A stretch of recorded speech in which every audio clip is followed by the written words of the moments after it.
சொல்லும் நெல்லிக்கனியும் முன்பு கசக்கும் பின்பு இனிக்கும் என்பதைப் போல மூத்தோர் சொல் கேட்டு நடந்தால் வாழ்க்கை வளமாகும் என்பதை மெய்ப்பிக்கும் விதமாக இப்பொழுது நாடகம் ஒன்று அரங்கேறப் போகிறது. வாருங்கள் பார்க்கலாம்.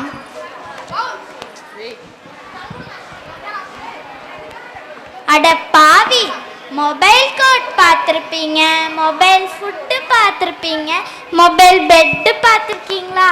இங்க பாருங்க, 24 மணி நேரம் மொபைல்லே தாங்க இருக்கான். இவனை இப்படியே விட்டா மொபைல்லே மென்டல் ஆயிடுவான் போல. டேய், எவன்டா அவன்? கொப்பன்டா, கொப்பன்டா. உனக்கு என்ன டிஃபன் வேணும்னு கேட்க வந்தேன்டா. வாண்டடா வர மாதிரி இருந்தா வாட்ஸ்அப்ல வா. அதுக்கு நான் வாட்ஸ்அப்ல வரணுமாடா? இட்லியா, தோசையா, பூரியா, சப்பாத்தியான்னு வாட்ஸ்அப்ல போடு, நான் பாத்துக்கறேன். நான் ஆர்டர் பண்றேன், நீ சப்ளை பண்ணு. அப்படி என்னதான்டா பண்ணுவேன் அந்த போனை வச்சுக்கிட்டு இருட்டுல? வெளிச்சத்துல வாழ்றவதான்டா இருட்ட பார்த்து பயப்படுவான். ஆனா நான் இருட்டிலேயே வாழ்றவன்டா. அப்பா இருப்பா, வீடியோ கால் வருது. டேய், நல்லா இருக்கியா? யாருடா? டப்ஸ் மேட்ச் பா, போன் கால் வீடியோ வருது. ஹாய் பிரிண்டோ, ஹேர் யோர் டின்னர். டேய், என்ன பேர் சொன்ன? பிரிண்டோ. டேய், என்னைக்காவது ஒரு நாள் என்ன பார்த்து சாப்பிட்டியான்னு கேட்டிருக்கியாடா? இல்லை உனக்கு பிடிச்சது சமைச்சு தராங்களே எங்க அம்மா, அவங்களையாவது கேட்டிருக்கியாடா?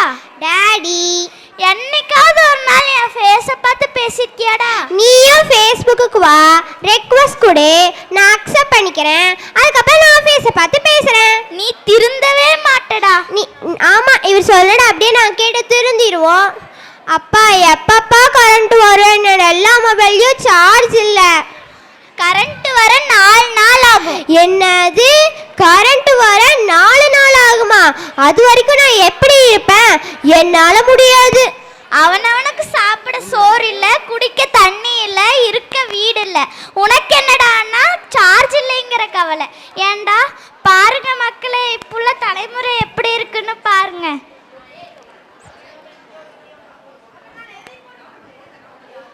ஹலோ டாக்டர், ஹாஸ்பிட்டல் இருக்கீங்களா? ஹலோ, நான் ஹாஸ்பிட்டலில் தான் இருக்கேன். சரி, நான் என் பையனை அழைச்சிட்டு வரேன். அழைச்சிட்டு வாங்க. அப்பா, எப்பப்பா எங்கப்பா கூட்டிட்டு போறீங்க? வேற ஒன்றும் இல்லை, செல்போன் மறுவாழ்வு மையத்துக்கு தான்.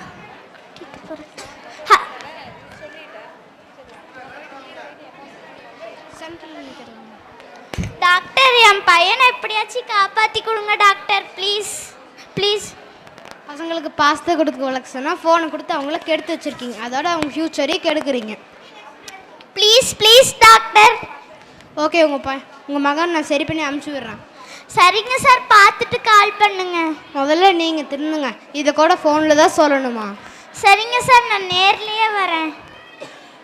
போகாதீங்கப்பா, போகாதீங்க. டாக்டர், இவங்கெல்லாம் யார்? முதல்ல உங்கள்கிட்ட இருக்கிற எல்லா மொபைல்ஸையும் தூக்கி குப்பையில் போடு. முடியாது. இன்னைக்கு நீ மொபைல்ஸ் எல்லாம் குப்பையில் போகலன்னா நாளைக்கு நீயும் ஒரு நாள் குப்பைக்கு போயிடுவேன். சரி, போடுறேன். டாக்டர், இவங்கெல்லாம் யாரு? இவங்க தான் செல்ஃபோன் அடிமைங்க. அப்படின்னா? செல்ஃபோன் அடிமைங்களா, இங்கே வாங்கடா. டாக்டர், நான் இவங்ககிட்ட பேசி பார்க்கட்டுமா? நீ வேணா பேசிதான் பாரு, இதான் தைரியமாக நாளாச்சே, பேசு. நீங்க எதுக்கு இங்க வந்திருக்கீங்க? நல்லா இருக்கிறீங்களா? நேற்று வரேன்னு சொல்லிட்டு வரவே இல்லை. டாக்டர், என்ன டாக்டர், நான் பேச பேச அவன் பாட்டுக்கு போறான். அதுக்கு தான் சொன்னேன், இவனை 24 மணி நேரம் ஃபோன் பார்த்து நொந்து போயிருக்கான். சரி, நான் இவன் கிட்ட பேசி பார்க்கறேன். பேசி பாரு. நீ எதுக்கு இங்க வந்திருக்கீங்க? ஹலோ, அவன் அப்படித்தாங்க, அப்படிதான், யார் சொன்னாலும் கேட்க மாட்டான். என்ன டாக்டர், இவனும் அப்படியே போறான்? ஹெட்செட் தெரியுமில்ல, அதை 24 மணி நேரம் காதில் மாட்டி யாரோ இவன் காதில் பேசுகிற மாதிரியே நினச்சிக்கிட்டு இருக்கான். சரி, நான் இவன் கிட்ட பேசி பார்க்கறேன். நீங்க எதுக்கு இங்க வந்திருக்கீங்க? ஃபோன் கொடு, ஃபோன் கொடு. டாக்டர், காப்பாத்துங்க.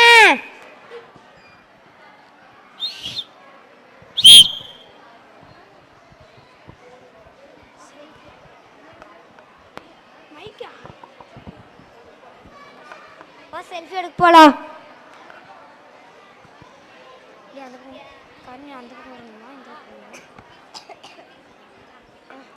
எங்கடா கூட்டிட்டு போறீங்க? வா, போட்டோ எடுக்க. சாய் கொஞ்சம். டே, விட்டுறாதீங்கடா. இப்படி எடுத்தாதான் லைக் அள்ளு. உனக்கு லைக் அள்ளுதே இல்லையோ என் போட்டோக்கு நீங்க மாலை போட்டுருவீங்கடா. டாக்டர் காப்பாத்துங்க காப்பாத்துங்க. டேய் டேய் என்னடா பண்றீங்க? வாங்கடா கீழே இறங்கி.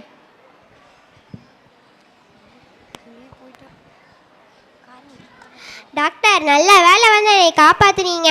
நீங்க மட்டும் வந்து என்னை காப்பாத்தலினா இந்நேரம் நான் எங்க போட்டோக்கு மாலை போட்டிருப்பாங்க. இந்த மொபைல் இனிமேல் நான் அந்த மொபைலை தொடவே மாட்டேன்.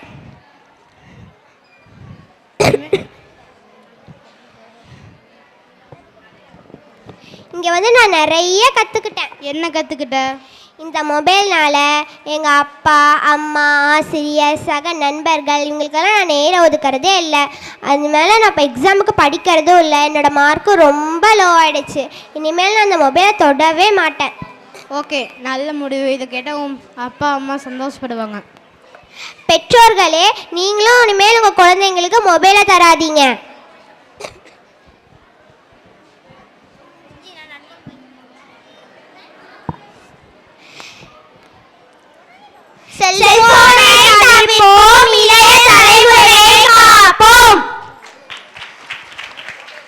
சுட்டி குழந்தைகளின் சுறுசுறுப்பை காட்ட மேடையை அதிர வைக்க வருகிறார்கள் வெஸ்டர்ன் பாய்ஸ்.